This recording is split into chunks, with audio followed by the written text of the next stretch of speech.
माधव जय कुंज बिहारी जय राधा माधव जय कुंज बिहारी जय गोपी जन बल्लभ जय गिरिवरधारी जय गिरिवरधारी यशोदानंदन ब्रज जन रंजन यशोदानंदन ब्रज जन रंजन यमुना तीरा वनचारी यमुना तीरा वनचारी जय राधा माधव जय कुंज बिहारी हरे कृष्णा कृष्णा कृष्णा हरे हरे हरे राम राम राम हरे हरे गोविंद बोलो हरि गोपाल बोलो गोविंद बोलो हरि गोपाल बोलो राधा रमन हरि गोविंद बोलो राधा रमन हरि गोविंद बोलो जय राधा माधव राधे जय राधा गोविंद राधे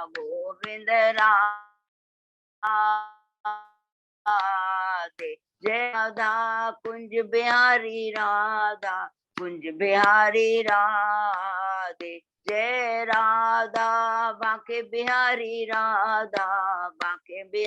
राधे जय राधा मधुसूदन राधे जय जगन्नाथ बलदेवा जय सुभद्रा जय गौरानिताय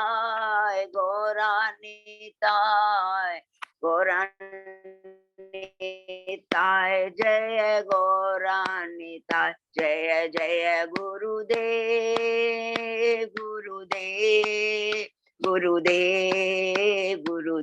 जय जय प्रभुपाद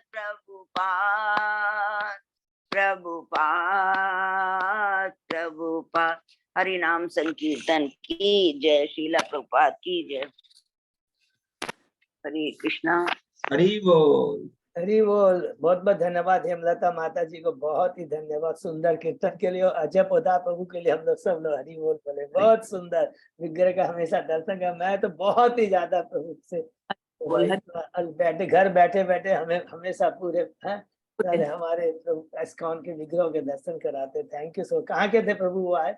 ये वृंदावन चंद्रयान बोलकर के बना है ना मंदिर। अच्छा अभी बना। हरि बोल। थैंक यू सो मच प्रभु। सभी भक्तों को बहुत बहुत धन्यवाद कीर्तन में भाग लेने के लिए। अब हम लोग मंगलाचरण करते हैं। ओम अज्ञान तिमिरांधस्य ज्ञानांजन शलाकया चक्षुरुन्मीलितं येन तस्मै श्री गुरुवे नमः। श्री चैतन्य मनोभीष्टं स्थापितं येन भूतले स्वयं रूप कदा मह्यं ददाति स्वपदान्तिकम्। वन्देऽहं श्री गुरु श्रीयुतपथ कमलं श्री गुरुन् वैष्णवांच श्री रूपम साग्र जातम सहगना रघुनाथम वितम तम सजीवम स्वादेतम सावभूतम परिजम सहितम कृष्ण चैतन्य देवम श्री राधा कृष्ण पादान सहगना ललिता श्री विशाखा वितांत नमो ओम विष्णु पादाय कृष्ण प्रेष्ठाय भूतले श्रीमते भक्ति वेदांत स्वामिन इति नामने। नमस्ते सारस्वती देवे गौरवाणी प्रचारिणे निर्विशेषा शून्यवादी पाश्चात्य देश तारिणी। वांछा कल्पतरुभ्यश्च कृपा सिन्धुभ्य एव च पतितानां पावनेभ्यो वैष्णवेभ्यो नमो नमः। नमो महावदान्याय कृष्ण प्रेम प्रदायते कृष्णाय कृष्ण चैतन्य नामने गौरत्से नमः। हे कृष्ण करुणा सिंधु दीन बंधु जगतपते गोपेश गोपिका कांत राधा कांत नमस्तुते। तप्त कांचन गौरांगी राधे वृंदावनेश्वरी विश्वानुसुते देवी प्रणमामि हरिप्रिय। नीलांचल निवासाय नित्याय परमात्मने बलभद्र सुभद्रायाम जगन्नाथाय ते नमः। जय श्री कृष्ण चैतन्य प्रभु नित्यानंद श्री अद्वैत गदाधर श्रीवासादि गौर भक्तवृंद।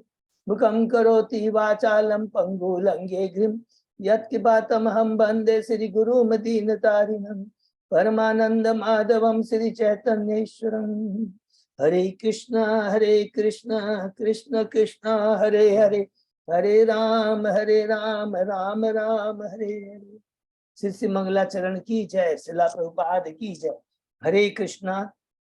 आज के इस भागवतम चर्चा अध्ययन में सभी भक्तों का सादर अभिनंदन है। सभी भक्तों के चरणों में मेरा दंडवत सादर प्रणाम है। हम बहुत ही भगवान के आभारी हैं, अपना आभार प्रकट करते हैं गुरुओं को, आचार्य को, सब लोगों को जिनकी असीम कृपा हमारे ऊपर है कि हम लोग सब लोग मिल करके भागवतम की चर्चा कर पा रहे हैं। अभी हम लोग कैंटो 4 के 11वें अध्याय में है। शीर्षक है युद्ध बंद करने के लिए ध्रुव महाराज को स्वयंभू मनु की सलाह। स्वयंभू मनु कौन है? ध्रुव महाराज के कौन है? दादा है। ध्रुव महाराज के पुत्र उत्तान स्वयंभू मनु के पुत्र हैं उत्तानपाद, और उत्तानपाद के पुत्र हैं ध्रुव महाराज। उसके पहले हम लोगों ने जो 11 अध्याय कंप्लीट किए, संक्षेप में दोहराते हैं।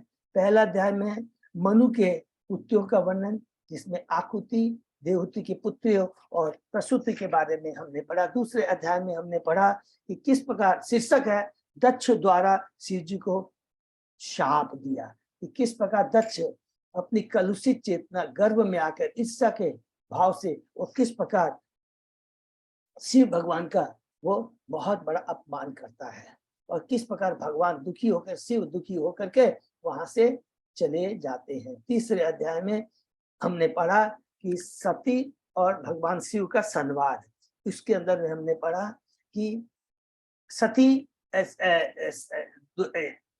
दक्ष ने एक बृहस्पतिश्वर नाम का यज्ञ का अनुष्ठान करने जा रहे हैं, जिसके अंदर में सबको बुलाया, लेकिन शिव और सती को न बुला के फिर से उन्हें अपमानित किया। लेकिन सती जाना चाहती है, शिव जी भगवान के मना करने के बाद भी, क्योंकि शिव जी कहते हैं कि जो जिसमें पैसे का, धन का, ऐश्वर्य का, सुंदरता का, कुलीनता का, जिसको तप का, इस मनुष्य शरीर का जिसको गर्व रहता है, उसके प्रति आसक्त रहता है, उससे कभी भी संपर्क नहीं बनाए रखना चाहिए। सब सिंपली बात है। वो क्या है? हमारी चेतना को कलुषित करता है। ये बहुत इंपॉर्टेंट है। चौथा अध्याय में है सती द्वारा शरीर त्याग। भगवान शिव के कहने पर भी सती जाती, न मना करने पर भी सती जाती है। हमने पढ़ा उसका दिव्य कारण क्या है।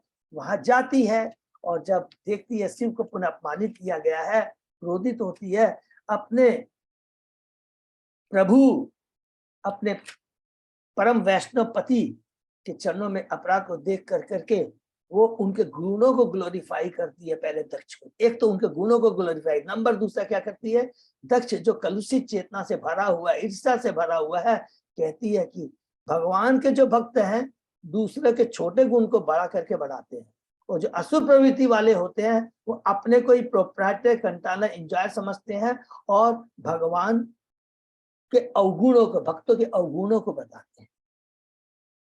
और कहती है कि मुझे अपना यहाँ पर गृह शरीर त्याग देना चाहिए और अपनी योग शक्ति से अग्नि को उत्पन्न करके अपने शरीर को उसी में दहा देती है। 5वें अध्याय में हमने पढ़ा दक्ष के यज्ञ का विध्वंस। जब नारद जी भगवान शिव को बताते हैं कि किस प्रकार सती ने देह त्याग किया है, वो क्रोधित हो जाते हैं और अपनी योग शक्ति से एक असुर को पैदा करते हैं, वीरभद्र को, और वो किस प्रकार यज्ञशाला में जा कर करके यज्ञ को नष्ट करता है और दक्ष के धड़ को काट करके उसी यज्ञ आहुति में डाल देता है। छठवें अध्याय में हम प्रवेश करते हैं। ब्रह्मा जी द्वारा शिव जी को मनाना, कि इसमें कितना सुंदर हमने पढ़ा कि किस प्रकार ब्रह्मा जी देवताओं को बताते हैं कि यदि वैष्णव के चरणों में अपराध होता है तो कोई भी कार्य संपन्न नहीं हो सकता। नंबर 2, और जिस वैष्णव के चरणों में अपराध हुआ है उससे क्षमा मांगना बहुत जरूरी है। इस चीज को बताते हुए स्वयं ब्रह्मा जी शिव जी के पास में जाते हैं, कैलाश पर्वत में, कैलाश धाम में जाते हैं, जहां वो देखते हैं कि शिव जी चतुष्कुमारों नारद जी को उपभोग को लेकर भगवान के बारे में चर्चा कर रहे हैं। और वहां पर ब्रह्मा जी बताते हैं हम बद्ध जीवों के लिए कि यज्ञ जो सब करना है वो बहुत जरूरी है। यज्ञ, वर्ण आश्रम और सभ्य समाज को बना रखने में बहुत जरूरी है। और दूसरा कहते हैं कि दक्ष भी क्या है, ब्राह्मण है, ब्राह्मण की हत्या नहीं होनी चाहिए। 7वें अध्याय में हम लोग प्रवेश करते हैं। उसके अंदर में हमने पढ़ा, शीर्षक क्या है, दक्ष द्वारा यज्ञ की समाप्ति, जिसमें भगवान शिव किस प्रकार हम बद्ध जीवों को ये बताते हैं कि जो परम भक्त होता है, परम वैष्णव होता है, 3 गुणों से ऊपर होता है पहला, उसमें कोई भी ईर्ष्या भाव नहीं रहता। इसलिए स्वयं शिव जी ऐसा नहीं कि अपने को ग्लोरीफाई करे, मैंने दक्ष के जो उसने मेरे को अपमान किया मैंने गंभीरता पूर्वक नहीं लिया। सबसे पहली बात ये देखो। दूसरी इंपॉर्टेंट बात कहती है, माँ एक जैसे बच्चे को दंड देती है, उसको रेक्टिफाई करने के लिए ही मैंने ऐसा किया, क्योंकि ऐसा शरीर, ऐसी चेतना किस काम की जो वैष्णव के चरणों में अपराध करे, भगवान के प्रति चरणों में अपराध करे और इस भौतिक जगत के बार बार जन्म मृत्यु के चक्कर में घूमता रहे। वो कृपा, वो सोच होती है परम वैष्णव की। बहुत सुंदर बोलती है और कहते हैं कि हे ब्रह्मा जी, आपने जो आदेश दिया है मैं उसका पालन करूं। एक एक चीज में तत्व है, उनके पिता है, उनसे सीनियर भक्त है, वो कहते हैं कि मैं आदेश का पालन करूंगा। और ये कह कर करके यज्ञशाला में जाते हैं, दक्ष को पूरा बकरे का शरीर मिलता है और जब वो भगवान शिव को श्रद्धा पूर्वक देखता है, सारी कलुषित चेतना मिट जाती है, सती के याद करता है और फिर भगवान शिव को ग्लोरीफाई करता है कि अगर आप नहीं होते तो मेरे को नरक में भी जगह नहीं मिलती, आपने दंड दे करके मुझ पर कृपा की है। ये बहुत इंपॉर्टेंट बात है। जाते हैं, यज्ञ संपन्न होता है, भगवान विष्णु प्रकट होते हैं। वहां पर जितने भी लोग थे, जहां ब्रह्मांड के अलग अलग लोकों से आए हुए रहते हैं, सब भगवान को कितना सुंदर ग्लोरीफाई करते हैं, जिसमें ईश्वर तत्व का बहुत डिटेल में वर्णन हुआ है, बहुत सुंदर करते हैं। और अंत में विष्णु एक बहुत बड़ी शिक्षा देते हैं बद्ध जीवों को। वो ये की कहते हैं कि शिव और ब्रह्मा या कोई भी भक्त होता है वो मुझसे अभिन्न है। तो अभिन्न का मतलब हमने क्या पढ़ा था, क्योंकि उनकी जो इच्छाएं होती है, उनकी जो चेतना होती है, मेरी चेतना में कोई फर्क नहीं, उद्देश्य दोनों का एक ही है। इसलिए इसको एक सोच नंबर 1। हाँ, ये जरूर है कि पुरुष मैं हूं और बाकी मैं शक्तिमान हूं, दूसरे सब शक्तियां हैं। तो कभी भी ऐसा नहीं सोचना चाहिए कि शिव ब्रह्मा भी स्वतंत्र है। नाम अपराध का हमने पढ़ा था, ये दूसरा नाम अपराध है, इसको बहुत ध्यान रखना। ईश्वर है वो परम ईश्वर है, कृष्ण भगवान है, भगवान के भक्त भगवान के समान है। एक एक चीज को, शब्द को हमको बहुत ध्यान से करना, ये चीज बताते हैं। 8वें अध्याय में हम लोग प्रवेश करते हैं। यहाँ पर समाप्त होता है स्वयंभू मनु की पुत्रों के बारे में वंशज का वर्णन, और उसके बाद में अब स्वयंभू मनु के पुत्र के वंशज के बारे में आएगा। हमने पढ़ा उत्तान पाद के बारे में और उसके पहले अधर्म के बारे में पढ़ा। हम याद करते हैं क्योंकि अधर्म अपनी बहन से किस प्रकार मूसा से ब्याह करता है और उसका दुष्परिणाम क्या होता है। जो भी संतानें उत्पन्न होती अधर्मी होती है, कितना सुंदर एक एक बताया है। दंभ, माया, लोभ, निकृति, क्रोध, हिंसा, कली, दुरुक्ति, मृत्यु, भित्ति, यातना और नरक। इसका क्या परिणाम होता है कि अधर्म के पथ पे चलने से बहुत सुंदरता है। इसलिए एक बहुत बड़ी शिक्षा में क्या है कि गृहस्थ जीवन मनुष्य का बहुत ही इंपॉर्टेंट है।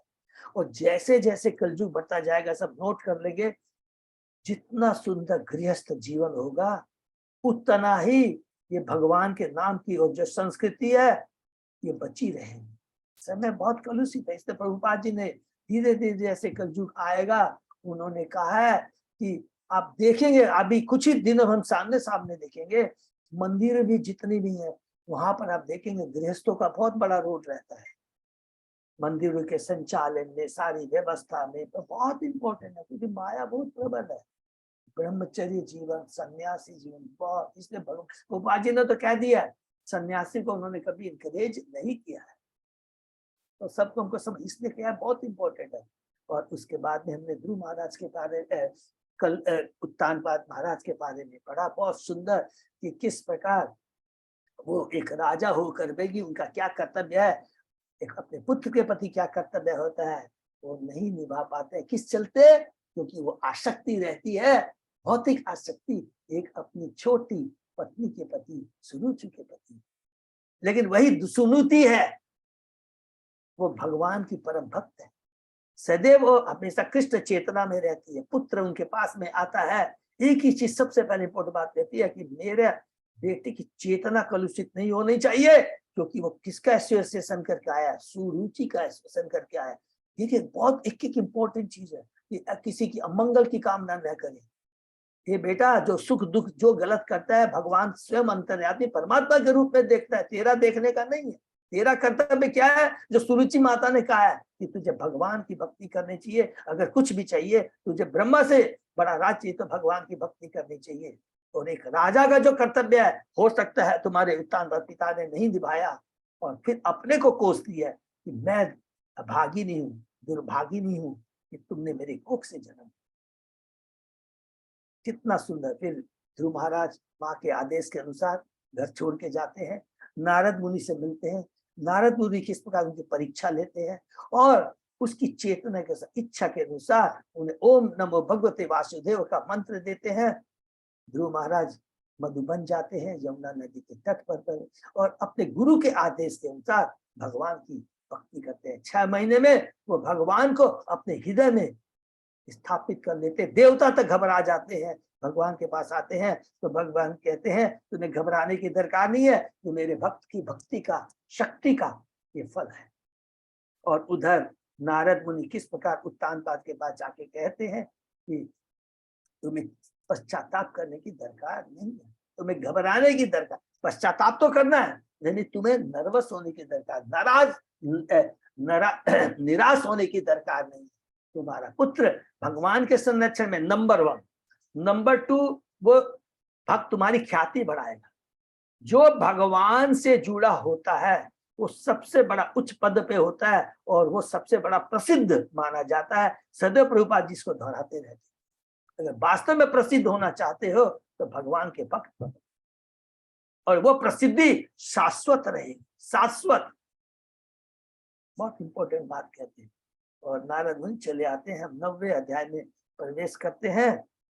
बहुत सुंदर है कि किस प्रकार भगवान ध्रुव को सामने प्रकट होते हैं, और किस प्रकार ध्रुव भगवान को अपनी आंखों से पी रहा है, मुख से चूम रहा है, हरि बोल, और भगवान ग्लोरीफाई करना चाहता है। और किस प्रकार भगवान अपने संघ को उसके मस्तिष्क में रखते हैं, उसकी चेतना, तो तुरंत दिव्य ज्ञान उसे प्राप्त होता है, दिव्य ज्ञान प्राप्त हो जाता है, शास्त्रों का ज्ञान प्राप्त हो जाता है, और भगवान को ग्लोरीफाई करना शुरू कर देता है कि हे भगवान, आज मुझे पता लगा कि परम सत्य और जीवात्मा का क्या संबंध है, हरि बोल। और फिर दूसरी बात कहते हैं कि मेरी जो कलुषित चेतना थी, केवल अपनी भौतिक आसक्ति में लिप्त थी, आज वो शुद्ध हो गई है। और कहते हैं कि मुझे भक्तों का संग मिले, जिससे कि मैं भक्तों के मैं रह कर भक्ति कर सकूं, क्योंकि भक्तों के संग में रहने से क्या होता है, भक्ति होती है पहली चीज, तो दूसरी बोलते भक्ति बढ़ती है, और भक्ति सदैव बढ़ती जाती है, वो कभी कम नहीं होती है। भगवान को ग्लोरीफाई करने के बाद भगवान कहते हैं तुमने जो भी याचना की है, इच्छा व्यक्त की है, हे ध्रुव महाराज, तुम्हें अवश्य मिलेगा। तुम्हें 36,000 वर्षों तक तुम राज करोगे। किसमें? कि ये इस भौतिक माने ब्रह्मलोक में भी नहीं, तुम, क्योंकि तुमने ब्रह्मलोक से ऊंचा राज्य मांगा है। मैं अपना राज ध्रुव लोक तुम्हें दूंगा। या ब्रह्मा तक नहीं जा सकते। और उसके बाद इतना ही नहीं, उसके बाद तुम मेरे धाम को लौट के आओ। और उसके बाद भगवान चले जाते हैं। इस पर हमने पढ़ा ध्रुव की चेतना के बारे में पढ़ा, बहुत दिव्य चेतना है। क्या बोलता है कि जब भी भगवान के भक्तों का दर्शन होता है, सबसे बड़ी चादर नाम, भगवान के नाम, भक्तों की संगति में इतनी शक्ति होती है, दिव्य शक्ति होती है कि ऐसा नहीं कि मैं प्रैक्टिस करूं, स्वतः ही हमारी चेतना में परिवर्तन आ जाता है। ये सबसे इंपॉर्टेंट चीज है। तुरंत कहता है कि अरे भगवान के दर्शन हुए। मैंने दो चीज बोलता है कि भगवान के दर्शन होने से क्या होता है, भौतिक आसक्ति खत्म हो जाती है और भगवान के प्रति आसक्ति बढ़ जाती है। और उसको पाने के लिए उन्होंने क्या कहा, गुरु की बहुत आवश्यकता। तो क्या बात बोलता है, मैंने कांच के टुकड़े मांगे थे लेकिन भगवान ने मुझे हीरा दे दिया। उससे खुश नहीं होते हैं, सबसे ज्यादा दुखी होते हैं कि गुरु, नारद जैसा गुरु मुझे मिला लेकिन मैं उनकी बात को नहीं माना। ये बहुत इंपॉर्टेंट शिक्षा हम लोगों के लिए। गुरु शुद्ध भक्त का मिलना बहुत दुर्लभ है। उनका एक एक क्षण, उनका पूरा, उसका पूरा हमें दिव्य लाभ उठाना चाहिए। हमेशा लालायित रहने चाहिए भक्तों के संग करने की। उसके बाद ध्रुव महाराज किस प्रकार जब उत्तान पाद को पता लगता है, किस प्रकार सब लोग आते हैं, नगर में आकर के सजाया जाता है। उनके उत्तान पाद के महल का सुंदर वर्णन है। किस प्रकार ध्रुव महाराज आते हैं, अपने पिता से मिलते हैं, माताओं को प्रणाम करते हैं, भाई को गले लगाते हैं। और जब उत्तान पाद देखते हैं कि ध्रुव महाराज अब योग्य हो गए राज्य को संभालने के लिए, छोड़ करके जंगल चले जाते हैं। हम 10वें अध्याय में प्रवेश करते हैं, जिसमें शीर्षक है यक्षों के साथ युद्ध, ध्रुव महाराज का युद्ध, जिसमें हमने पढ़ा कि किस प्रकार वो शिशुमाल की पत्नी भ्रमी से शादी करते हैं। कल्प और बत्सर 2 पुत्र होते हैं। दूसरी पत्नी ईला, जिससे उनकी 2 संतानें होते हैं, एक पुत्री और एक पुत्र उत्कल। और उसमें हमने एक बहुत सुंदर लीला पढ़ी थी, किस प्रकार ध्रुव महाराज को जब पता लगता है कि उसके भाई उत्तम को यक्षों ने मार दिया है, अलकापुरी में जाते हैं और किस प्रकार वो यक्षों से युद्ध करते हैं। लेकिन चूंकि हमने पढ़ा है कि यक्ष क्या है, आज हमने क्या पढ़ा, ये बहुत एक युद्ध किया, वो एक इसके माध्यम से शिक्षा क्या है कि जो आसुरी प्रवृत्ति वाले हैं, यक्ष होते हैं, बड़े मायावी होते हैं। कभी भी आसुरी प्रवृत्ति वालों पर विश्वास नहीं करना चाहिए। वो हमेशा धोखा देते हैं, जिसमें माया हमें भ्रमित करती रहती है, धोखा देती रहती है 3 गुणों के प्रभाव से। तो हमेशा हमें भक्ति करते रहना चाहिए, लेकिन सतर्क रहना चाहिए। और ये सतर्कता, सुरक्षा कब मिल सकती है, जब भक्तों का संग करें। इसीलिए तुरंत मुनि आते हैं और आके कहते हैं, हे ध्रुव महाराज, अरे तुम्हारे पास तो नारायण निर्मित वाण है, इसको तुम चलाओ। जैसे ही उसको मालूम है, लेकिन देखिए मति काम नहीं करती है, क्योंकि भ्रमित हो जाती है। तुरंत भक्त आकर करके उन्हें अलर्ट करता है, समझाता है। तुरंत नारायण निर्मित वाण को अपने धनुष पर टांगते हैं और जितने भी यक्ष रहते हैं सबको वो मार डालते हैं। जब स्वयंभू मनु देखते हैं कि ध्रुव महाराज किस प्रकार यक्षों को मार रहे हैं, तुरंत आते हैं, बहुत सुंदर उपदेश देते हैं। क्रोध करना ठीक नहीं है, निर्दोषों को मारना ठीक नहीं है, धर्म तथा अधर्म के नियमों को जानना बहुत जरूरी है। अरे अभी तक समझ में आ गया सब लोगों को कि तुम अब भाई, तुम्हारे भाई के प्रति तुम्हारी कोई ईर्ष्या नहीं है, क्योंकि देखिए उसके भाई को मरना ही था, सबको याद है ना। क्योंकि भगवान ने कहा था कि तुम्हारा भाई जंगल में जाएगा, मारा जाएगा, और तुम्हारी भी माता सुरुचि भी अपने बच्चे के नीरा में मृत्यु सुन करके जंगल में जाएगी और वहां की दावाग्नि में मर के भस्म हो जाएगी। ये तो भगवान ने बनाया है। तो यहाँ शिक्षा क्या मिलती है, जो कुछ भी होता है भगवान की इच्छा से होता है, हम करने वाले कुछ नहीं है। ये ध्रुव महाराज तुम ये क्या कर रहे हो, भगवान ने की इच्छा से उसको मिला है। और उधर भी हम बोले कि प्रभु ध्रुव महाराज उत्तम के संग ऐसा क्या हुआ, भगवान सब शिक्षा के माध्यम से विमाता के संग क्या हुआ, उनकी चेतना में जरूर परिवर्तन आया है, लेकिन जो गलत कार्य किया है एक भक्त के प्रति वो दंड भोगना पड़ता है। इसलिए हमको अपने जीवन में कभी, अभी तो मैं बहुत भक्ति कर रहा हूँ, प्रभु ये कष्ट क्यों आ रहे हैं, ये बार बार पांडव से हमें शिक्षा लेनी चाहिए, जिसके पास सदैव भगवान रहते हैं उन्होंने भी कष्ट भोगा, तो हमारी क्या औकात है, सोचिए। बहुत करना हमको क्या है, उस पर दिमाग लगाना है, ये इंपॉर्टेंट है। भगवान ने जो हमें अल्प स्वतंत्रता दी है उसका सदुपयोग करना है। इस तरह के कहता है कि तुम्हारा तो वैकुंठ लोक पहले से ही निश्चित है, तुम्हें इसके लिए चिंता करने की दरकार नहीं है। वो कहते हैं जीव को खुद को पसंद नहीं करना है, उसे तो भगवान को पसंद करना है, और भगवान को पसंद करना ही परम भक्ति है, और यही भक्ति योग का रहस्य है। इससे क्या होगा, हम जन्म मृत्यु के चक्र से मुक्त हो जाएंगे।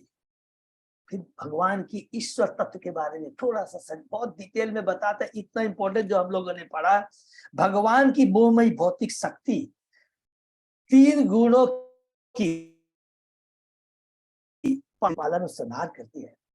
भगवान भौतिक जगत को बनाते हैं, 3 गुणों से जीव भ्रमित होते रहते हैं। जो हमने भ्रम का बात किया, भगवान कभी भ्रमित नहीं करते, हम भ्रमित होना चाहते हैं, इसको नोट कर लेंगे। ये और हाई लेवल में जाने से हम, भगवान हमें भ्रमित नहीं करना चाहते, हम भ्रमित होना चाहते हैं। हम प्रोप्राइटर कंट्रोलर इंजॉयर बनना चाहते हैं। अरे भगवान तो भक्त के पीछे पीछे घूमते हैं। भगवान कहते हैं मैं गोलोक धाम में नहीं रहता, मेरे जहां शुद्ध भक्त रहते हैं मैं उनके हृदय में वास करता हूँ। जिसके लिए विदुर जी, खुद विदुर जी को, मैत्रेय मुनि ने विदुर जी के लिए कहा है, आप तो ऐसे परम भक्त हैं, ऐसे शुद्ध भक्त हैं। हमारे ऊपर निर्भर करता है शुद्ध भक्त का हम सभी उसका लाभ उठाएं या करें। अर्जुन ने भी गीता सुनी थी, लेकिन उसका जीवन परिवर्तन हो गया।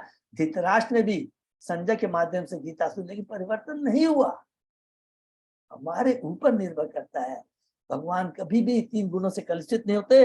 वे तो भौतिक उत्पत्ति के ही वास्तविक कारण है। ये तो कुम्हार की तरह है, सामने से दिखाई नहीं पड़ता, लेकिन सार का सदकारों के कारण वही है। भगवान की अचिंत्य शक्ति से ही सब कुछ हो रहा है, घट रहा है। वे संहार करते हैं किंतु संहार करता नहीं। हरि बोल, कितना सुंदर वर्ड लिखा है।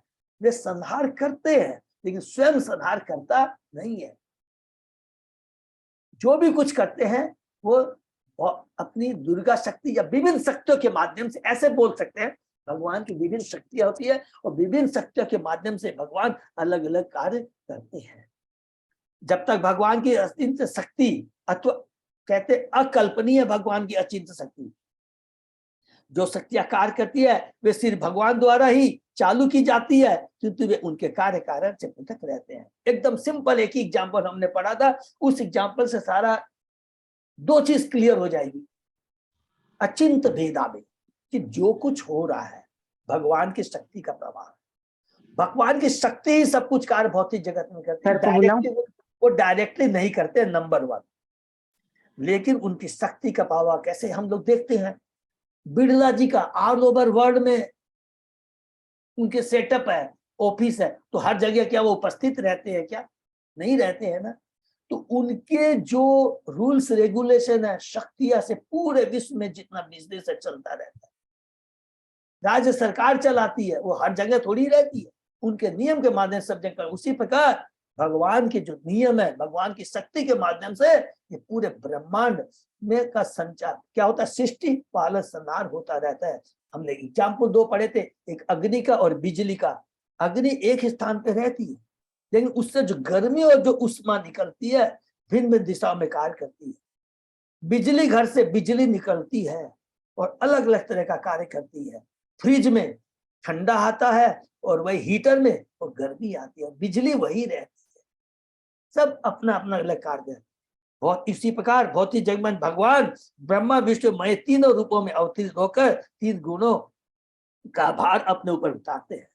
फिर दूसरा बात कहता है, बहुत भगवान नित्य है किंतु काल रूप में सबों को मारने वाले हैं। भगवान क्या बोलते हैं, कहते हैं ना, हमने भागवतम के 30 कैंटो के 29वें अध्याय में पढ़ा था ना, भक्ति की डिटेल में व्याख्या, उसमें हमने पढ़ा ना, भगवान स्वयं काल रूप है। प्रारंभ में विष्णु को, सृष्टि को, अंत में वे ही रहे। कहते हैं भगवान नित्य है, मतलब भगवान तो सदैव सृष्टि के पहले भी थे और सृष्टि के बाद में रहेंगे। लेकिन जो भगवान स्वयं काल है, उसके माध्यम से सृष्टि होती है, पालन होता है, संहार होता है।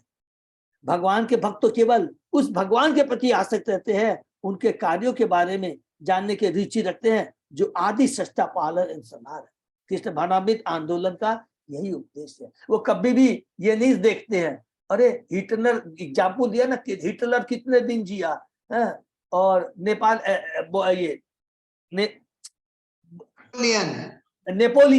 नेपोलियन किस कब मरा रहा है, बोले सब फालतू बातें हैं। अरे असली तो सब कुछ करता भगवान है, उसके बारे में जानना चाहिए तो हमारा जीवन धन्य हो जाएगा। फिर कहता है दूसरा श्लोक हमने पढ़ा, भगवान समभाव रखने वाले हैं, न तो कोई उनका मित्र है न कोई शत्रु है।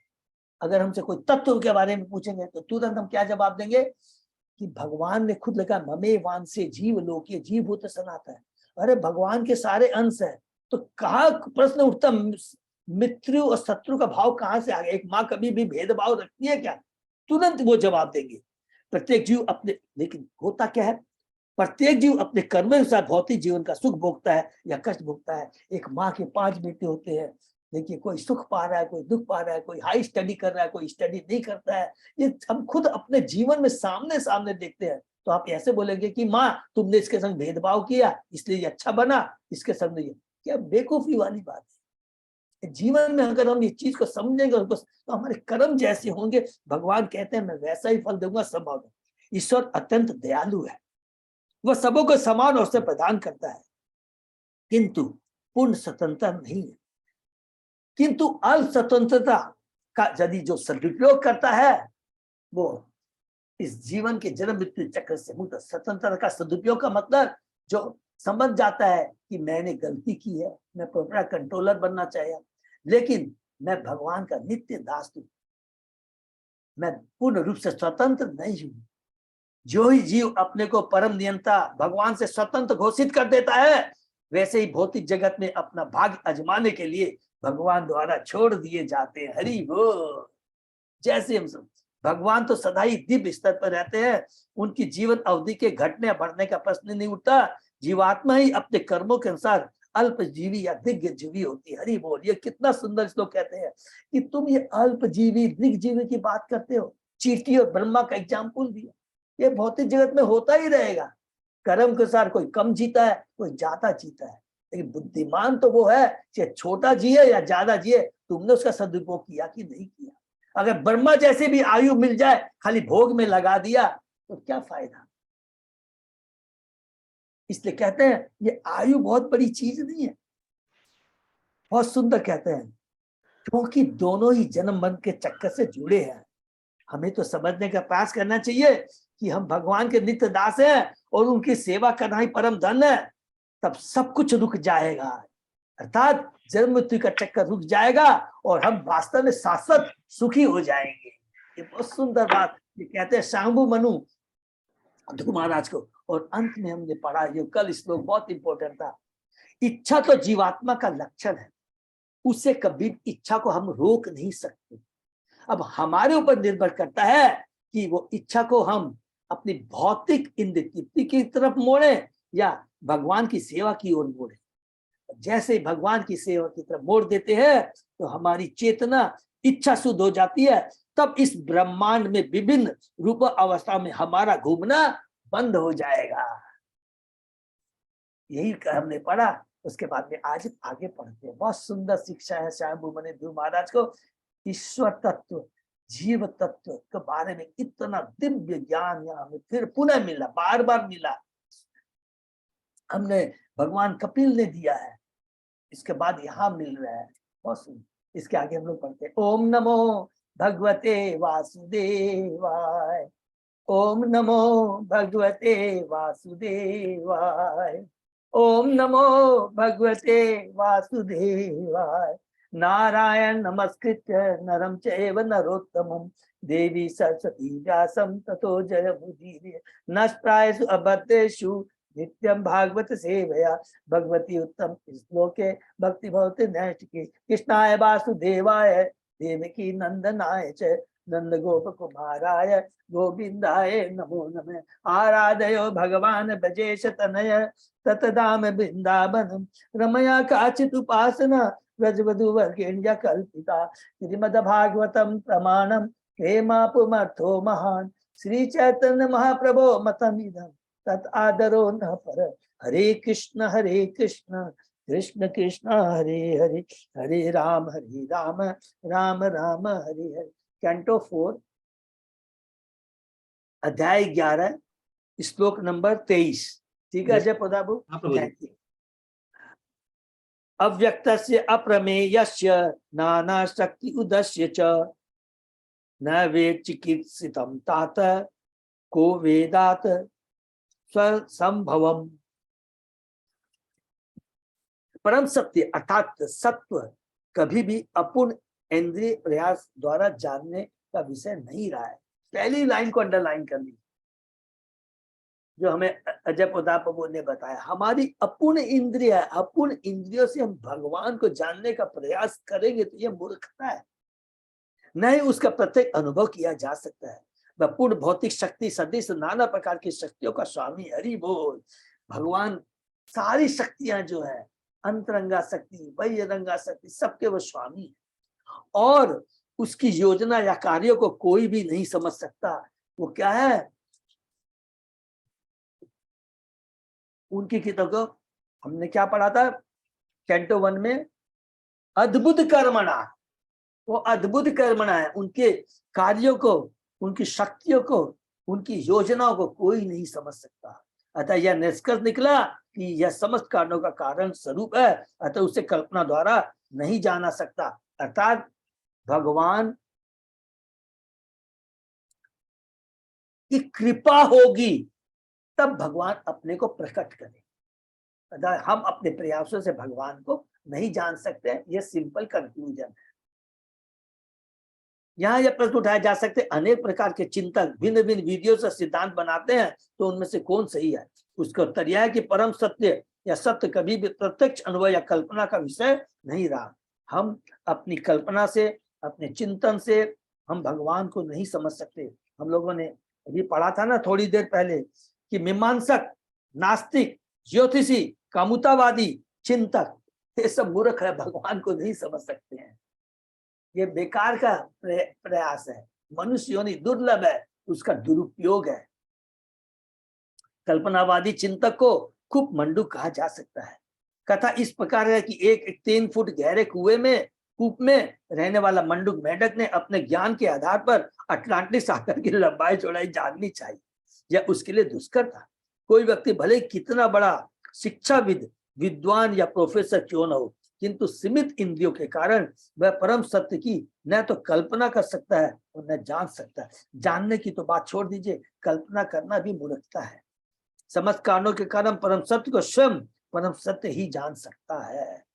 जब रात्रि में सूर्य दृष्टिगोचर नहीं होता या बादलों से ढका रहता है तो उसे न तो शारीरिक न ही मानसिक शक्ति अथवा वैज्ञानिक उपकरणों से उधारा जा सकता है। हरि बोल। भले ही सूर्य आकाश में हो, कोई यह दावा नहीं कर सकता कि उसने ऐसी टॉर्च खोज निकाली है जिसे रात्रि में आकाश की ओर अभिमुख करने पर सूर्य दिखाई पड़ सके। हरि बोल। न तो ऐसी टॉर्च है और न ही उसकी संभावना है। इस श्लोक में आगत अव्यक्त सब सूचित करता है कि परम सत्य को किसी प्रकार के वैज्ञानिक समुद्र ज्ञान से प्रकट नहीं किया जा सकता। सत्व प्रत्यक्ष अनुभव का विषय नहीं है। ये इसको भी अंडरलाइन करने के लिए प्लीज, ये लाइन बहुत इंपॉर्टेंट। सत्व प्रत्यक्ष अनुभव का विषय नहीं है कि हमारे अनुभव के द्वारा, चिंतन के द्वारा, ज्ञान के द्वारा, बुद्धि के द्वारा जानने का विषय नहीं है। भगवान तो प्रेम की वस्तु है। प्रेम के द्वारा, भक्ति के द्वारा हम जब भगवान चाहेंगे तब अपने को प्रकट करेंगे। परम सत्य को वैसे ही जाना जा सकता है जिस प्रकार बादलों अथवा रात्रि से आच्छादित सूर्य को, क्योंकि जब प्रातः काल सूर्य अपने आप प्रकट होता है तो हर प्राणी उसे देख सकता है, संसार को देख सकता है और अपने आप को देख सकता है। यह आत्म सत्य का ज्ञान आत्म तत्व कहलाता है। वो आत्म तत्व है, हमारे अपने आत्म तत्व क्या है? हम शरीर नहीं, हम आत्मा है। जीवन स्वरूप हो कृष्ण नित्य दास। मेरा भगवान से क्या संबंध है? मैं दास हूं, भगवान मेरे स्वामी हैं और मेरा कार्य क्या है, उनकी सेवा करना, बस। किंतु जब तक मनुष्य आत्म तत्व को नहीं प्राप्त कर लेता तब तक उसी अंधकार में रहता है जिसमें वह जन्मा था। I am the proprietor, I am the controller, और मैं जिसमें वह जन्मा था। क्यों हम इस भौतिक जगत में आए? क्योंकि हमारी चेतना क्या हो गई थी, I am the proprietor, I am the controller, I am the enjoyer. उसी का दुष्परिणाम है इस भौतिक जगत में माया। ऐसी परिस्थिति में भगवान की योजना को कोई नहीं समझ सकता। भगवान अनेक शक्तियों से संपन्न है, जैसा कि वेदी साहित्य में कहा गया, परस्य शक्ति विविधेव श्रूयते। वे शाश्वत काल शक्ति से समन्वित है, वे न केवल भौतिक शक्ति से संपन्न है जिसे हम देखते और अनुभव करते हैं, वरन वे ऐसी अनेक गुप्त शक्तियों से युक्त है जिन्हें समय आने पर प्रकट किया जा सकता है। भौतिक विज्ञानी विभिन्न शक्तियों के आंशिक ज्ञान का अध्ययन मात्र कर सकता है। हरि बोल। वह किसी एक शक्ति को अपने सीमित ज्ञान से समझने का प्रयास करता है, किंतु फिर भी अपने भौतिक विज्ञान के बल पर परम सत्य को समझ पाना संभव नहीं हो पाता। देखिए क्या संभव, हम एक छोटा सा जस्ट 1 मिनट लगेगा। एक ब्रह्मांड है और ऐसे असंख्य करोड़ों ब्रह्मांड।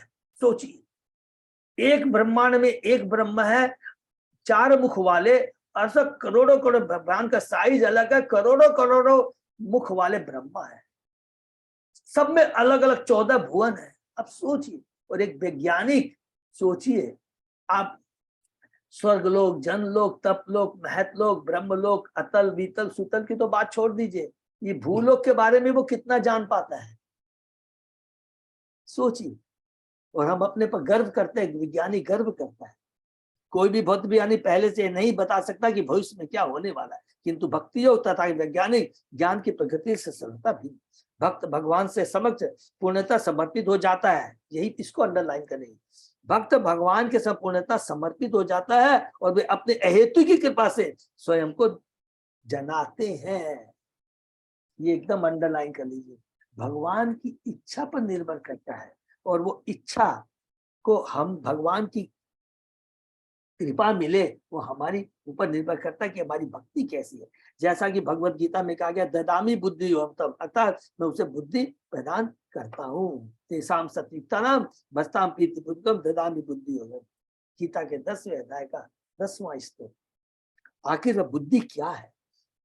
ये न माम उपायंती, भगवान मनुष्य को बुद्धि देते हैं जिससे वह अज्ञान सागर को पार करके भगवान के धाम को वापस जा सके। निष्कर्ष में यह कहा जा सकता है कि समस्त कारणों के कारण परम सत्य अथवा परम ब्रह्म को दार्शनिक कल्पना द्वारा नहीं समझा जा सकता, किंतु वह अपने भक्त के समझ प्रकट होता है, क्योंकि भक्त उनके चरण करणों पर पूर्ण समर्पित रहता है। अतः भगवत गीता और स्वयं परम सत्य द्वारा उद्घाटित धर्म ग्रंथ मानना चाहिए, जिसे परम सत्य द्वारा इस श्लोक में प्रकट होने पर स्वयं उच्चारित किया गया था। यदि कोई बुद्धिमान पुरुष यह जानना चाहता कि ईश्वर क्या है तो उसे इस दिव्य साहित्य का अध्ययन गुरु के निर्देशन में करना चाहिए। देखिए पूरी जगह प्रभुपाद जी कहते हैं अगर हम डायरेक्टली करना शुरू करेंगे तो उसका क्या फर्क होगा। आचार्य कौन होता है? जो भगवान से जुड़ा होता है, प्रामाणिक होता है, जिसको भगवान पहले कृपा कर करके ज्ञान प्रदान करते हैं। ब्रह्मा जी को, नारद जी को, अलग अलग जैसे परंपरा है। और हम सोचेंगे हम डायरेक्ट ज्ञान प्राप्त कर ले तो क्या होगा, हम अपने में ही असेसमेंट एनालिटिकल स्टडी करना शुरू कर देंगे और अपूर्ण इंद्रियों से भगवान के बारे में अगर हम एनालिसिस करना शुरू करेंगे ये मूर्खता कहलाएगी। इसलिए गुरु के माध्यम से ही करना होगा, तभी श्री कृष्ण को समझना सरल होगा। हरि बोल। न चेते पुस्तक भ्रातु अंतारो धन दानुगा विसर्ग दान योतात पुंसो देव ही कारणम। हरि बोल। हे पुत्र, वे कुबेर के अनुचर यचन तुम्हारे भाई के वास्तविक मारने वाले नहीं है। प्रत्येक जीवात्मा का जन्म तथा मृत्यु तथा समस्त कारणों के अर्थ परमेश्वर द्वारा ही होती है। इसको अंडरलाइन कर लीजिए, इतनी बड़ी बात कह दी। और जबकि ध्रुवांश को मालूम है, क्योंकि भगवान ने कहा था कि वो जंगल में जाएगा और मारा जाएगा यक्षों के द्वारा। तभी स्वयंभू मुनि कहते हैं वास्तविक मारने वाले तुम्हारे भाई यक्षगण नहीं है, भगवान ने यक्षों को माध्यम बना कर करके उत्तम का वध करवाया। क्योंकि भगवान ने कमिट किया था ध्रुव महाराज को, और भगवान अपने भक्त को जो कमिट करते हैं उसको भूलते नहीं है। ध्रुव भूल गया था लेकिन भगवान नहीं भूले हैं। और जब भगवान किसी को मारते हैं जिसकी चेतना में परिवर्तन, याद रखेंगे उसका भगवान की इच्छा से जो मारा जाता है, एक हम अपनी इच्छा से मारते तो हमको जेल हो जाएगी, लेकिन जब भगवान की इच्छा से जब कुछ होता है तो उसमें हमारा उद्धार होता है। बाहरी दृष्टि से नहीं दिए देखा जा सकता कि ये अच्छा हुआ या बुरा, ये हमारे लेवल की चीज ही नहीं है। स एव विश्वम सृजति स एवातति हन्ति च अथापि हि अनहंकारात् न अज्यते गुण कर्म भी। श्री भगवान इस भौतिक जगत की सृष्टि करते, पालते और यथा समय संहार करते, किंतु ऐसे कार्यों से परे रहने के कारण वे न तो अहंकार से और न प्रकृति के गुणों द्वारा प्रभावित होते। हरि बोल। इस श्लोक में आगत अहंकार शब्द का अर्थ अहंकार रहित है। बद्ध जीव अहंकारी होता है और अपने कर्मानुसार वह इस जगत में अनेक प्रकार की देह प्राप्त करता है। कभी उसे देवता की देह प्राप्त होती है और वह देव को स्वात्म मान बैठता है। उसी प्रकार जब उसे कुत्ते की देह प्राप्ति होती है तो उसे स्व को वही देह मान लेता है, किंतु सिर्फ भगवान के लिए देह तथा आत्मा में कोई अंतर नहीं होता। अतः भगवत गीता का प्रमाण है कि जो व्यक्ति श्री कृष्ण को सामान्य मन सोचता है वह उनके दिव्य स्वभाव से परिचित नहीं है और महामूढ़ है। और जानन्ति मामूढ़ा मानोति तनुमासित। भगवान कहते हैं न माम कर्माणि लिम्पन्ति, वे जो कुछ करते हैं उनसे ऊपर कोई प्रभाव नहीं पड़ता, क्योंकि वे प्रकृति के 3 गुणों से कभी भी दूषित नहीं होते।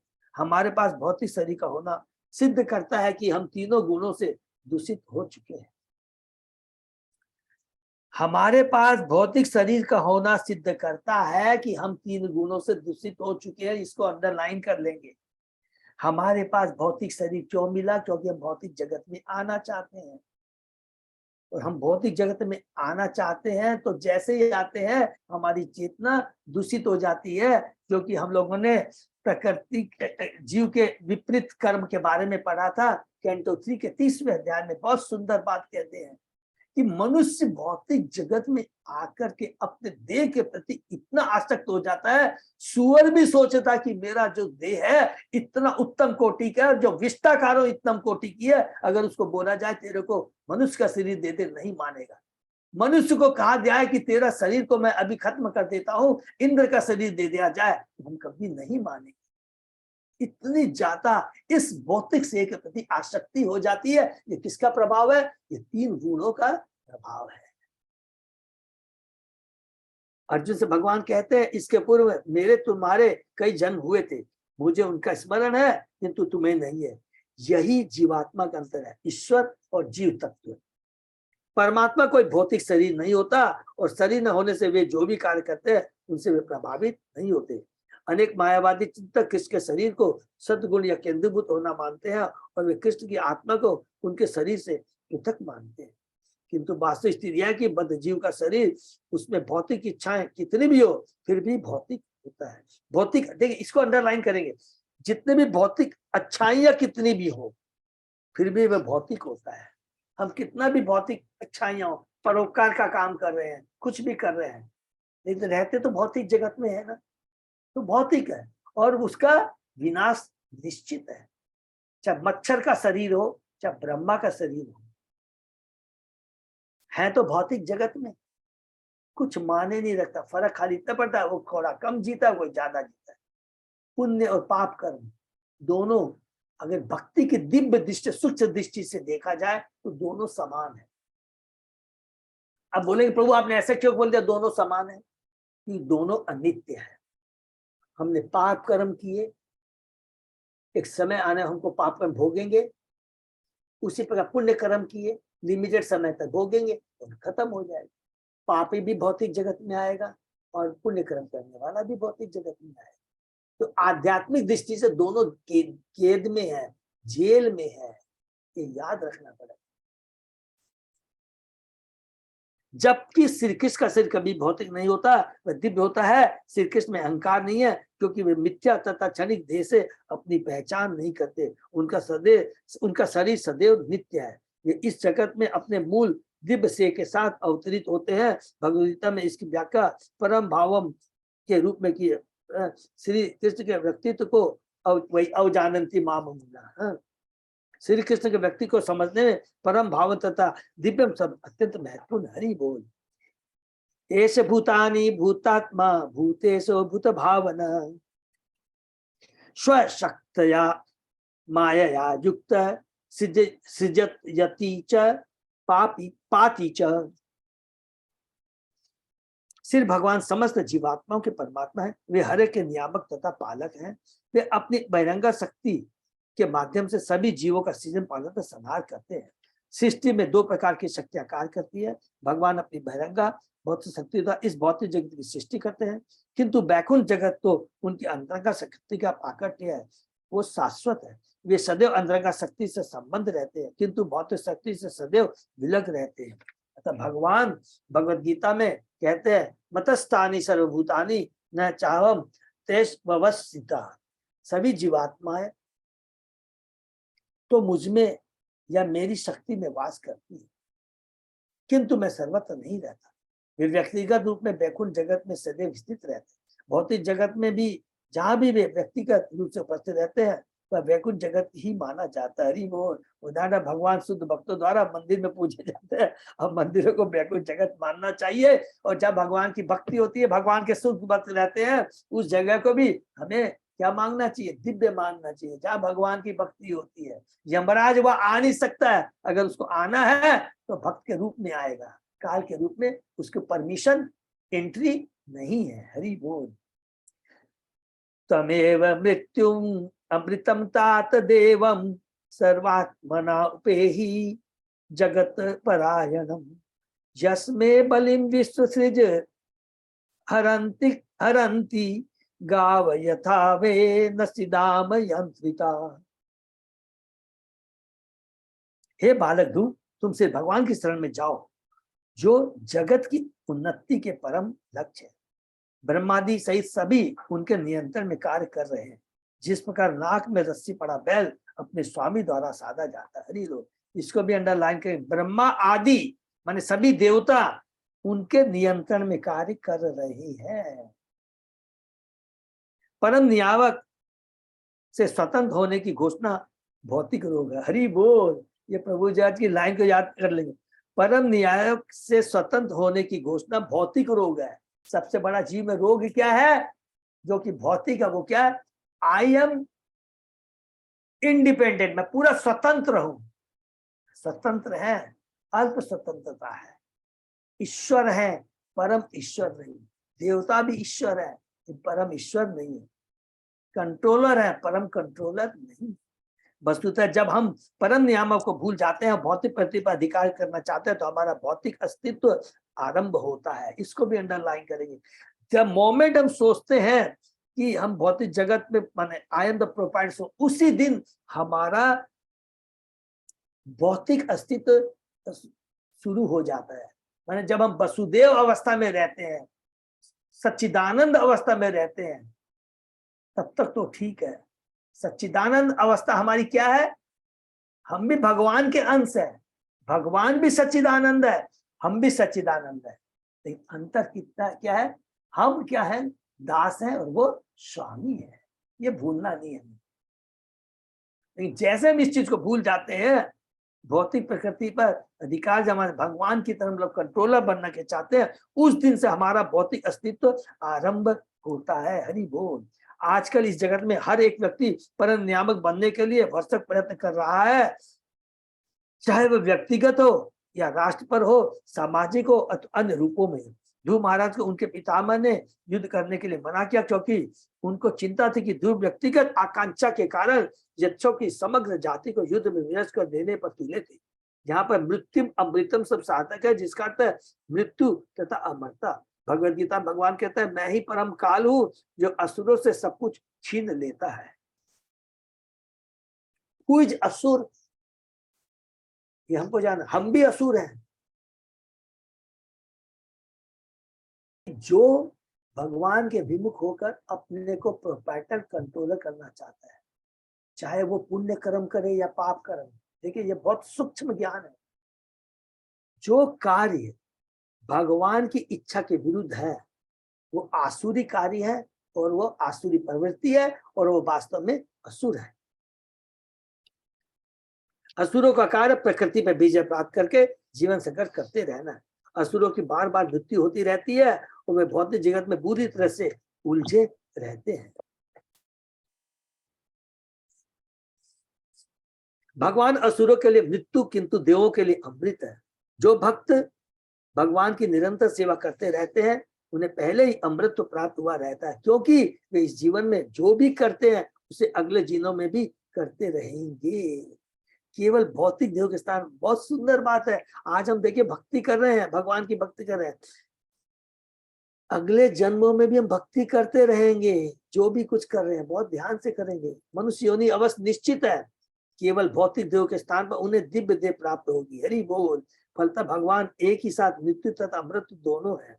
वे असुरों के लिए मृत्यु तथा भक्तों के लिए अमृत है। वे हर एक के चरम गंतव्य है, क्योंकि वे समस्त कारणों के कारण है। ध्रुव महाराज को यह उपदेश मिला कि किसी प्रकार भी व्यक्तिगत आकांक्षा रखे बिना भगवान की शरण में जाए। कोई यह तर्क कर सकता है कि देवताओं की पूजा क्यों की जाती है। यहाँ पर यह उत्तर दिया गया कि केवल अल्प ज्ञानी पुरुष देवताओं की पूजते हैं। देवता स्वयं परमेश्वर को प्रसन्न करने के उद्देश्य से यज्ञों को स्वीकार करते हैं। हरि बोल।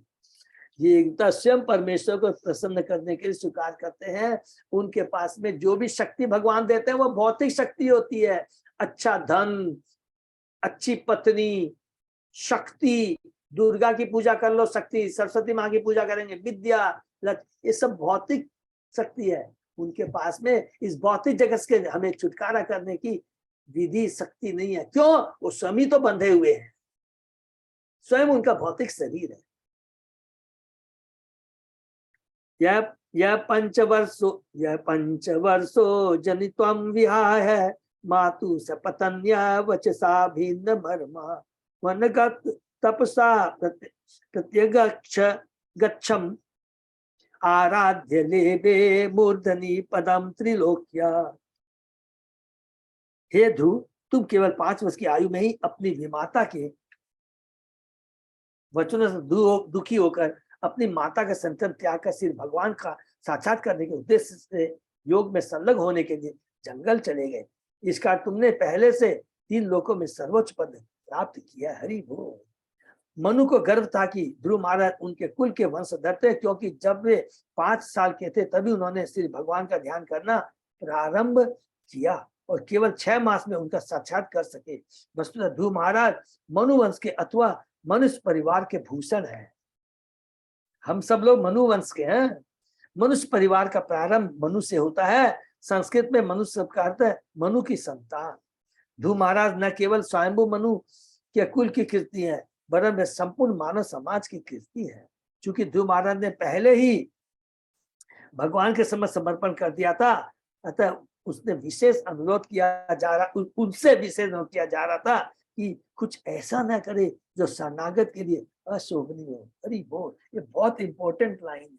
हम भगवान को समर्पित है, भगवान के आदेश के अनुसार हम पालन कर रहे हैं।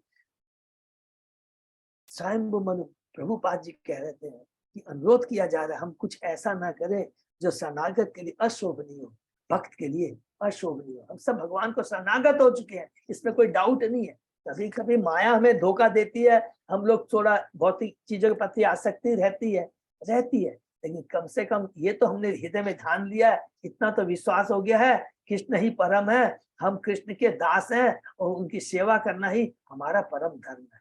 इसमें किसी को जरा भी डाउट नहीं है। हम माया के प्रभाव के चलते आते, जो हम हैं ज्ञान हमें प्राप्त हो गया, लेकिन जीवन में उतारना, विज्ञान में परिणत करने में थोड़ा सा हम पीछे हैं। लेकिन शुद्ध भक्तों का संग रहेगा तो इसमें भी कमी नहीं आएगी। अजय प्रभु प्रभु जी यही विराम दे सकते हैं। यहीं पे विराम देते हैं, क्योंकि ये भी अच्छा, बहुत अच्छे श्लोक है। क्योंकि देखिए इसमें सारा अंत तक दोनों ये श्लोक जो में पिछले प्रभु जी का भी आंसर मिल गया, जो पूछे थे ना कि ध्रुव महाराज को क्यों मना कर रहे थे कि युद्ध करने के लिए। मेरे को लगता है ऐसा।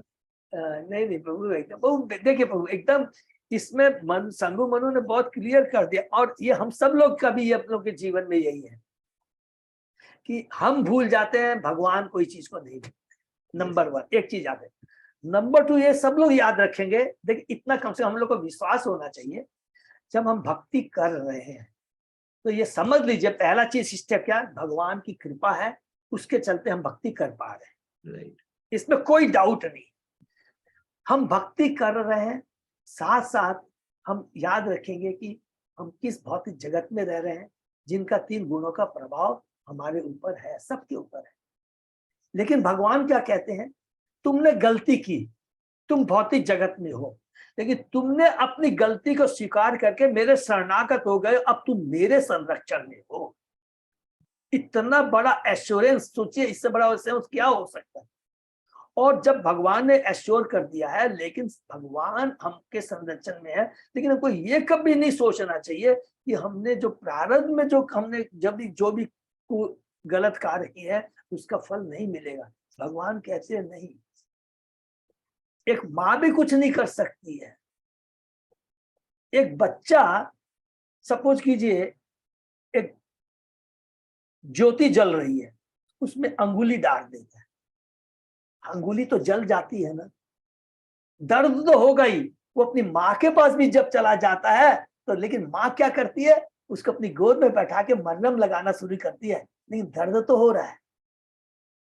लेकिन जो भगवान, जो बच्चा जल गया, माँ के पास नहीं जल रहा, चिल्लाना चिल्लाते रहो, कोई नहीं देखने वाला है। तो हम गलती करते हैं, लेकिन माँ के संबंध में चले जाते हैं, तो सबसे ज्यादा बच्चे को ये विश्वास, अब मेरी माँ मुझे सम्मान देगी। उसी प्रकार जब हम भक्ति करेंगे, कष्ट भी आएंगे तो तुरंत याद आएगा, कोई बात नहीं, मैं प्रारब्ध का ये फल है, भगवान तो मेरे है ना, मुझे संभाल दे। और उसी में आत्मविश्वास बढ़ जाएगा। तो ये बहुत इंपॉर्टेंट चीज है, ठीक है ना। हरे कृष्णा। तो हम लोग यहीं पर विराम देते हैं। किसी का और कोई प्रश्न है तो ये बहुत इंपॉर्टेंट चैप्टर है? पूरा का पूरा एकदम, माने ये हम लोग ने अध्याय 1 से लेकर के पूरा का पूरा सती शिव की लीला में कितनी दिव्य शिक्षाएं हैं, कितना भगवान का ग्लोरिफिकेशन है। यहाँ पर उत्तानपाद और ध्रुव महाराज, नारद जी, भगवान, ईश्वर तत्व, जीव तत्व, सारे स्वयंभू मनु है, प्रथम मनु है, सब याद रखेंगे है, ये प्रथम मनु है। ब्रह्मा जी के काल में जो 14 मनु होते हैं, उसमें ये प्रथम मनु। हरे कृष्णा। तो हम लोग यही विराम देते हैं। क्योंकि वो जो हम लोग पूरा श्लोक वाइज पूरा तरीके से पढ़ पा रहे हैं, तो भाई इतना बड़ा भागवतम पढ़ना हमारे लिए पॉसिबल नहीं होता। पॉसिबल नहीं है प्रभु, नहीं हम पढ़ पाएंगे। आज मेरे को आप अकेला बोलेंगे नहीं कर पाएंगे। तो ये श्री संगीता राधा देवी दासी माता जी को हम लोग बहुत बहुत धन्यवाद देंगे। हम सब लोग को इंकरेज किया और हम लोग कर पा रहे हैं। बहुत बड़ी प्रभु, ये कलयुग में तो बिल्कुल नहीं कर पाएंगे। और कब करते करते ये देखेगा हम लोग कहाँ पहुंच गए हैं। और क्या लिखा है, भगवान की भक्ति सदैव करती रहनी। इवन गोलोक धाम में भी जाते हैं तो भक्त को क्या कार्य रहता है, भगवान की सेवा करना ही उनका कार्य रहता है। क्योंकि लिखा है जीवन स्वरूप है कृष्ण नित्य दास, चाहे भौतिक जगत में हो या आध्यात्मिक जगत में हो, सेवा करती रहनी है। Hare Krishna. Thank you so much. प्रभु कोई अनाउंसमेंट है? कृष्ण प्रभु जी, दंडवत प्रणाम प्रभु। तो अभी कोई अनाउंसमेंट नहीं है। बस हरे कृष्ण प्रभु जी, दंडवत प्रणाम। दंडवत प्रणाम सबको।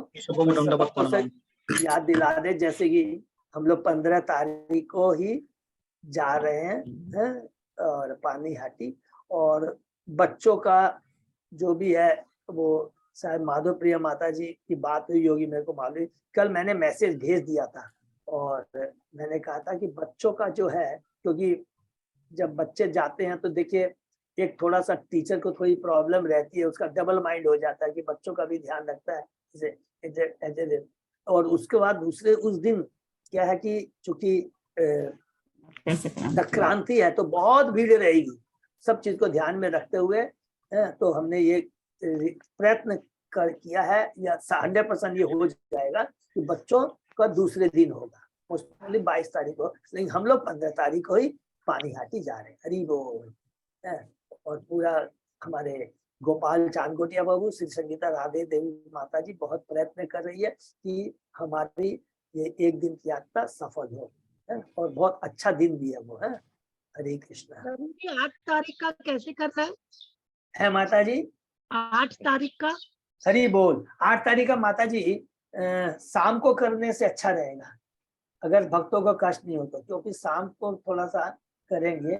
और तो ये वेन्यू की अभी बात कर रही है क्या माता जी आप, या टाइम की बात कर रही है, या क्या चीज कर रही है, थोड़ा सा मेरे को बताएंगे? टाइम और वेन्यू सभी। अच्छा, वेन्यू तो 99% वही रखेंगे जो कल मैंने कहा था कि कालिंदी में जो इस्कॉन का जो अपना जगन्नाथ गुरु का जो बेस है वहीं पर करेंगे। प्रसादम भी रहेगा, डिनर प्रसादम भी रहेगा, और हमारे लीडर्स प्लस सीनियर डिवोटी जिनको लेके आना चाहे उनको लेके आ जाए। ठीक है अजय प्रभु, अजय प्रदापु, यही है ना? हाँ। तो सब भक्तों से, लीडरों से प्रार्थना है, प्लीज सब लोग आएंगे। और सारा डिटेल में जो लैंडमार्क वगैरह है बहुत ही कॉमन है, वो अजय प्रभु मैसेज में दे देंगे, तो किसी को आने में तकलीफ नहीं। ठीक है ना? हरे कृष्ण। शाम को होगा तो अच्छा ही, प्रभु जी सुबह क्लास भी हो जाएगी ना। क्लास भी हो जाएगा, शाम को भी माता जी बहुत ज्यादा नहीं होते, आपस में डिस्कस बहुत अच्छा होना चाहिए। हम लोग देखें, इससे सब भक्त लोग एकदम विद फ्रैंक आएंगे। जिसको भी कंफ्यूजन है, हम एक दूसरे लीडर बहुत फ्रैंकली बात करेंगे। कभी कोई डिवोटी से गलती हो रही है तो छिपाना नहीं है, उसको साफ बोलना है कि भाई माता जी ये आपका ड्यूटी है, प्रभु ये आपका कर्तव्य, आप ऐसे मत कीजिए, ऐसे एकदम फ्रैंकली बात करेंगे, वो हमारे कल्याण के लिए होगा। तो इसीलिए तो ये हमारी मीटिंग हो रही है। ठीक है ना? तो सभी भक्तों से, लीडरों से हाथ जोड़ के प्रार्थना है कि they should try to attend the class, it will be very useful for we all. ठीक है ना? हरे कृष्ण। कृष्ण प्रभु जी 31 तारीख को भी नेचुरलिस्टी 6-7 जन जाने बोल रहे कालिंदी में। हरि बोल। हमारे जय प्रभु को बोल दीजिए कि हमारे लिए प्रसाद तैयार रखेंगे। हरि बोल। हरि बोल। जन भी आ सकते हैं। इवन मैं ये बोलूंगा जो कोई नए भक्त भी कोई आना चाहे उस दिन तो ज्यादा उनको भी इंकरेज करेंगे, ताकि उनको अच्छा लगे कि हम लोग किस तरह से कीर्तन करते हैं, किस तरह से इस तरह की भगवान की सेवा करते हैं। हरि बोल। ऐसे इस काइंड ऑफ क्लास में जुड़े, प्रीचिंग जो भी रिलेटिव और फ्रेंड्स हो, जो भी आना चाहे आ सकते हैं। हरि बोल। बहुत बहुत धन्यवाद प्रभु। तो सब लोग आएंगे तो अच्छा कीर्तन होगा, और नेक्स्ट दिन नया साल भी हमारा कृष्णमय ही होगा, भक्तिमय है। एंड अच्छा होगा तो बिगिनिंग भी अच्छा होगा। ठीक है ना? हरे कृष्णा। सबको बहुत बहुत धन्यवाद। यहीं पे विराम देते हैं। हरि बोल। सही भक्तों का बहुत बहुत धन्यवाद। आज का सेशन ये विराम करते हैं, कल सुबह 7 बजे।